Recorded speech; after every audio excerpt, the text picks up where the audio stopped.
안녕하세요. 책 읽는 쭈TV입니다. 오늘 소개할 책은 거인의 노트입니다. 지은이는 김익한, 펴낸 곳은 다산북서입니다. 이 책은 인생에서 무엇을 보고 어떻게 기록할 것인가에 대한 책입니다. 저 개인적으로 요즘 읽은 책 중에 가장 감명이 깊었습니다. 지금부터 책 속으로 들어가 보겠습니다. 기록하면 인생의 방향이 보인다. 기록은 단순하다. 매일의 나를 남기는 일이다. 내가 생각하고 겪고 느끼고 만나고 행하는 모든 것을 메모하면 그 메모에서 자신이 어떤 가치를 중요히 여기는지가 드러난다. 그것을 정리해 남기는 것이 바로 기록이다. 기록하면 인생이 심플해진다. 문제로 여겼던 것이 아무것도 아닌 일이 되고 고민은 쉽게 풀린다. 난쟁이가 거인의 어깨에 올라타면 거인보다 더 멀리 볼 수 있다.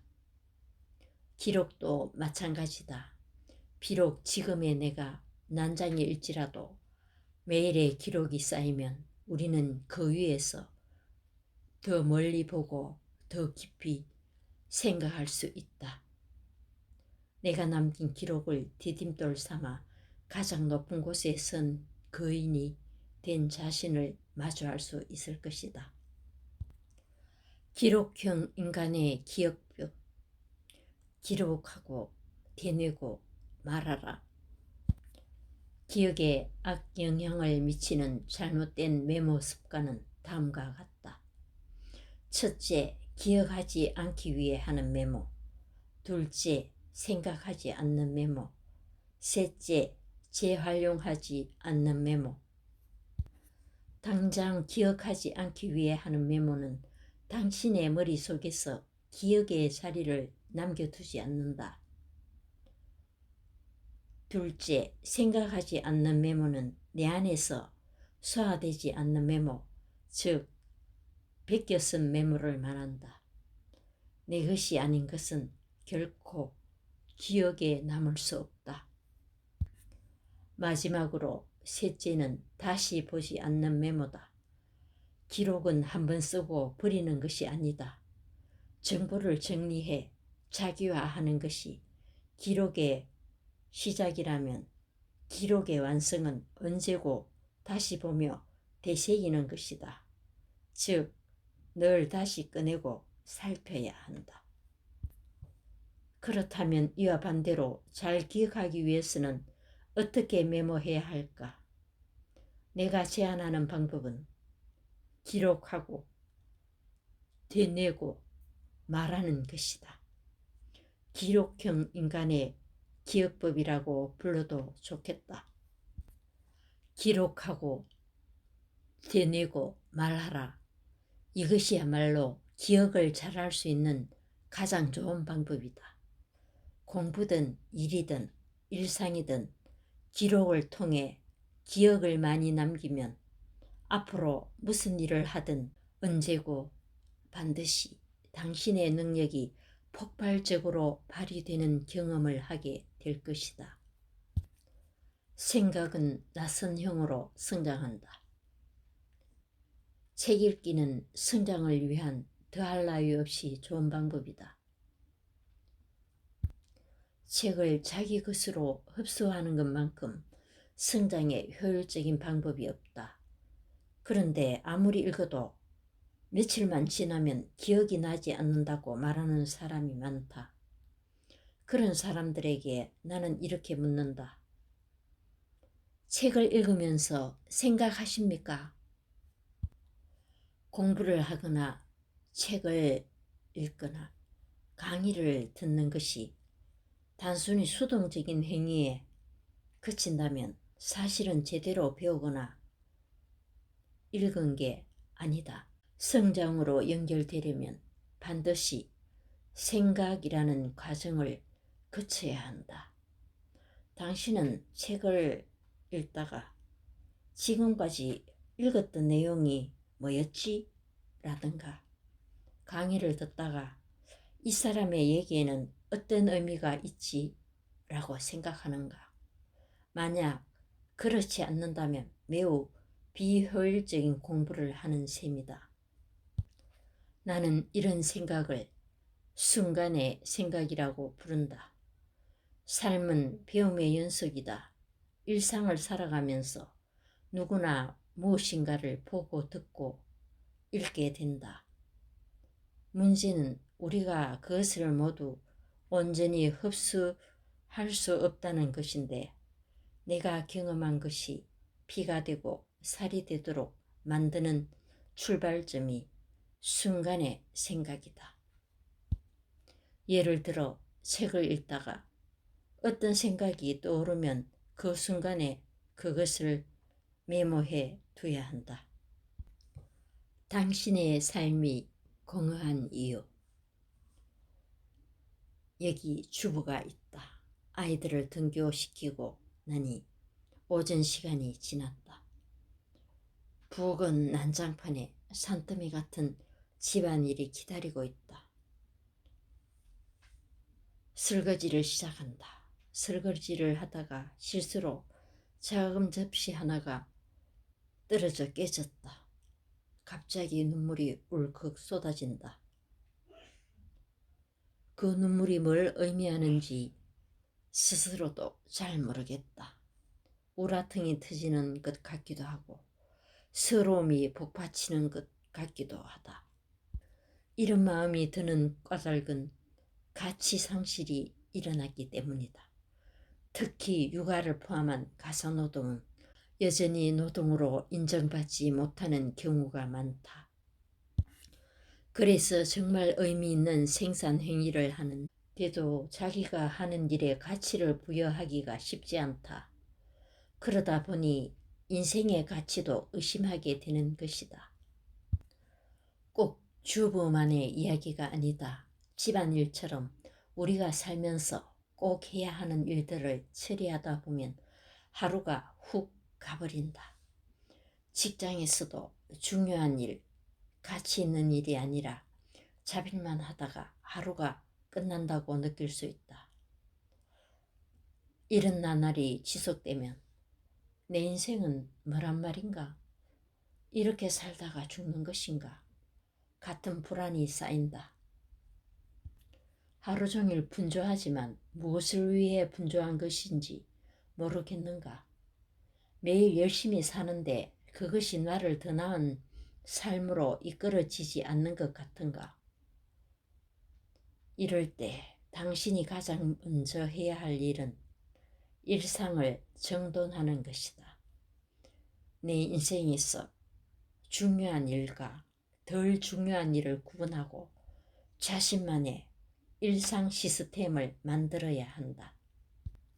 삶을 체계적으로 잘 정돈하는 시스템은 일상에 큰 자유를 선사한다. 내가 사용하는 3가지 일상 정돈법을 소개한다. 1. 공간을 구분하라. 책을 좀 읽으려는데 쌓인 설거지거리와 빨랫감이 보이면 그런 일을 처리하느라 정작 하고 싶었던 독서는 뒷전이 된다. 그래서 나는 공간 나누기를 추천한다. 만약 공간이 좁다면 책상만 나누어도 된다. 예를 들면 나는 책상을 공부하는 곳으로 쓰고 식탁은 공부 외에 다른 일을 처리할 때 사용한다. 집 거실에 작은 책상을 마련해서 글쓰기나 영화 보기 등 꼭 해보고 싶었던 일을 하는 핵심 공간으로 만들어도 좋다. 2. 집중 시간과 휴식 시간을 구분하라. 책을 읽기 시작했는데 집중력이 떨어질 수 있다. 그때는 벌떡 일어나서 설거지를 시작하자. 틈새 시간을 이용해서 세탁기도 돌린다. 요컨대 내 인생에서 중요하다고 생각하는 일을 중심에 두고 자투리 시간을 활용해 집안일이나 자비를 처리하는 것이다. 나는 이것을 벌떡 습관이라고 부른다. 우리가 한 번에 집중할 수 있는 시간은 40분 남짓이다. 십수년을 번역가로 일한 김명남 작가는 40분 집중해서 일하고 20분 휴식하라고 제안한다. 각자 본인의 상황에 따라 시간을 조정해서 사용해도 좋을 것이다. 나의 경우 45분 공부하고 15분 쉬는 것을 완전히 몸에 익혀 실천하고 있다. 몇 분이 되었던 휴식 시간을 활용해 집안일을 처리한다. 그런데 집안일을 하다 보면 거기에 빠져서 처음 계획했던 시간을 어기는 경우가 허다하다. 하지만 이때는 좀 더 단호해져야 한다. 설거지를 하다가 미처 헹구지 못했더라도 휴식 시간이 끝나면 중지하고 원래 일로 돌아와야 한다. 집안일을 하는 게 어떻게 휴식이냐고 말할지 모르겠지만 휴식 시간은 몸을 쉬는 시간만을 뜻하지 않는다.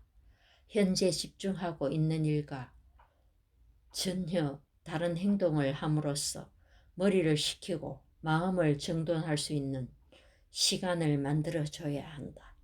3. 삶의 중심이 되는 일을 계속 생각하라. 지금 어떤 일을 하고 있건 내 인생의 중심이 되는 일에 대한 생각을 놓지 말아야 한다. 그러면 몸은 다른 일을 하고 있을지언정 나중에 중심으로 돌아오기가 한결 수월해진다. 이렇게 하면 자빌에 대한 부정적인 생각도 훨씬 줄일 수 있다. 나는 오늘 오전에 강의를 하고 글을 2쪽 정도 써야 했다. 이것만으로도 꽤 바빴지만 두 일을 하는 사이사이에 분리수거를 하고 점심을 만들고 설거지까지 했다. 그리고 업무 메일도 하긴 했다. 그냥 보기엔 분주한 오전이지만 내 안에서는 잘 정돈된 일상이다. 또한 자투리 시간에 하는 집안일은 잠시 머리를 식히기에도 좋고 나 자신과 우리 가족에게 가치 있는 일이라고 생각한다. 이렇게 의미 부여를 하면 어떤 일이든 충분히 즐겁게 할 수 있다. 기록하라, 반복하라, 지속하라. 나는 간절히 성장을 꿈꾸는 사람들에게 공부, 대화, 생각, 일상, 일의 5 영역에서 기록, 반복, 지속의 3단계를 실천하라고 말한다. 5 영역 안에서 무엇을 어떻게 기록하고 활용하느냐에 따라 성장의 가속이 붙을 수도 있고 그 자리에 멈춰 설 수도 있다. 1단계 지식, 마인드, 역량을 키우는 기록하기. 공부, 대화, 생각을 기록하면 이는 지식이 된다. 책이나 강의를 통해 알게 된 것이나 사람들과 나눈 대화를 기록하면 밖에서 내 안으로 지식을 끌어올 수 있다. 또 경험에서 얻은 통찰이나 지혜, 내면에 잠들어 있는 생각을 기록하면 내 안에 내재된 지식을 밖으로 끌어낼 수도 있다. 일상을 기록하면 삶을 살아가는 태도와 마음가짐이 달라진다. 감정을 다스리고 나 자신을 객관적으로 바라볼 수 있다. 또한 일상에서 부딪히는 크고 작은 문제에 대해 현명한 선택을 내려 내 삶의 주인으로 바로 설 수 있게 된다.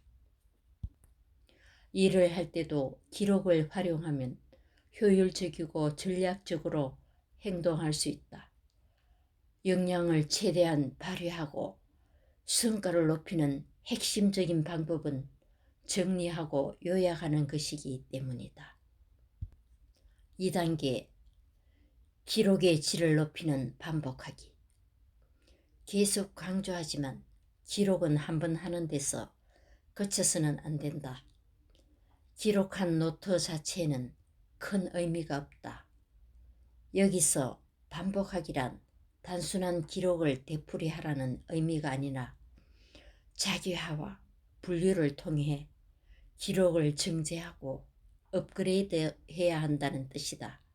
기록이 원석을 발견하고 선별하는 과정이라면 반복은 기술을 숙련시켜 보석으로 가공하는 과정이다. 3단계 성장을 습관으로 만드는 지속하기. 기록이 생활화되어야 인생을 바꿀 수 있다. 중간에 포기하지 않고 꾸준히 실행하기 위해서는 어제보다 오늘이 더 낫고 오늘보다 내일이 더 나으리라는 향상심이 필요하다.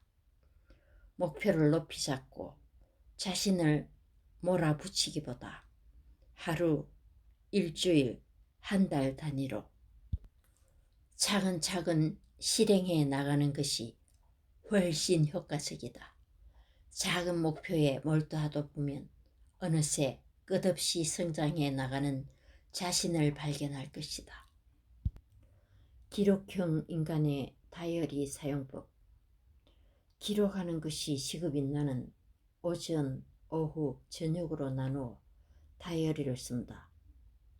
시간을 구체적으로 쓰지는 않고 오전에 할 일, 오후에 할 일, 저녁에 할 일을 단순하게 나열한다.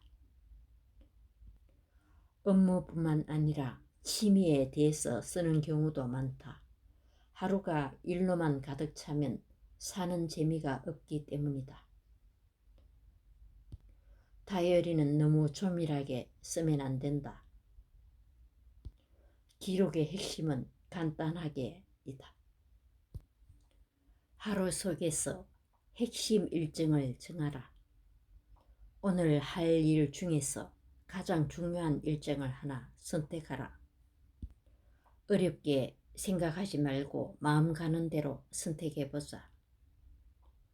오늘 회의가 있는데 그 회의에서 내 의견을 조리 있게 이야기하는 걸 선택할 수도 있다. 또는 오후에 서점에 가서 책을 보는 게 즐거움이라면 그걸 가장 중요한 핵심 일정으로 정해도 된다. 일상에서 핵심을 세우지 않으면 우리는 흐리멍덩하고 느슨한 상태로 하루를 보내게 된다. 반면 핵심 하나가 바로 서 있으면 그 일정을 중심으로 하루를 보내게 되므로 나머지 일들은 자연스럽게 정리될 수 있다. 앞서 소개한 내 삶의 핵심인 꿈과 오늘 하루의 핵심인 일정, 이 두 가지를 매일 아침 놓치지 말고 챙기자. 나는 이런 루틴에 익숙해져서 기록으로 하루를 시작하지 않으면 오히려 마음이 불편하다. 하루를 계획하면 나에게 주어진 시간을 기쁘고 긍정적으로 맞이할 수 있다. 때로는 계획대로 풀리는 일이 전혀 없는 날도 있다. 하지만 다음날 새롭게 다시 시도해보면 된다. 새로운 하루는 늘 찾아오기 마련이다. 기록의 루틴이 잡힌 사람은 쉽게 흔들리지 않는다. 나는 과연 내 삶을 민주적으로 꾸려가고 있는지 내 삶을 기록해 봐야겠습니다. 감사합니다.